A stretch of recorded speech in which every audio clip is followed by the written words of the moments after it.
আপনাদের ভালোবাসায় আমার এই ছোট্ট পেজটি একটু একটু করে বড় হচ্ছে। কিছুক্ষণ আগেই আমার এই পেজটিতে 10,000 মানুষের ভালোবাসায় পরিপূর্ণ হলো। তবে এর পুরো ক্রেডিট কিন্তু আমাকে যায় না, কিছুটা আমার মামাকেও যায়। কিছুটা বলা ভুল, বেশিরভাগটাই কিন্তু আমার মামার ক্রেডিট। কারণ আমার মামার গান শুনেই হয়তো আপনারা অনেকেই এমন রয়েছেন যারা আমার এই পেজটিকে ফলো করেছেন। কিছুক্ষণ আগেই মামার সাথে কথা হলো এবং সবার প্রথম আমি মামাকেই জানিয়েছি যে আমার পেজটিতে 10,000 ফলোয়ার্স কমপ্লিট হয়েছে। মামা তো শুনে খুব খুশি হয়েছে এবং আমাকে বলেছে যে তুই কাল আয়, আমরা সবাই মিলে এটার একটা সেলিব্রেশন করব। শুনে হয়তো আপনাদের অনেকেরই হাসি পেতে পারে, কারণ 10,000 মাত্র, এর আবার কিসের সেলিব্রেশন। কিন্তু বিশ্বাস করুন, এটাই আমার কাছে অনেক বড় প্রাপ্তি। আমার এই সাদামাটা জীবনটাকেই যে 10,000 মানুষ ভালোবাসা দিয়েছে, বা আমার মামার গানগুলোকে তো সবাই ভালোবাসেই, সেটা তো আলাদা বিষয়, কিন্তু আমার এই জীবনটাকেও যে কিছু কিছু মানুষ ভালোবেসে ফলো করেছে, সেটাই আমার কাছে অনেক বড়।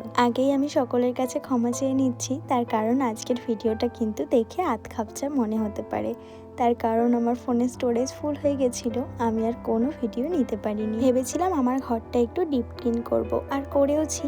তবে ভুলে গিয়েছিলাম বিছানা চাদরটা পাল্টাতে, ওটা না আগামীকাল করে নেব। গাছগুলোকে একটু ভালো করে দেখাশোনা করলাম, অনেক দিন পর ওদেরকে একটু ভালো মতো স্নান করালাম। তারপরে সোজা চলে এলাম রান্নাঘরে। আজ রান্না করব কাতলা মাছের ঝোল আলু দিয়ে, আর সঙ্গে লোটে মাছ। কিন্তু এই অবধি ভিডিওটা আমাকে শেষ করতে হচ্ছে। আজ তাহলে আসি, পরে দেখা হবে।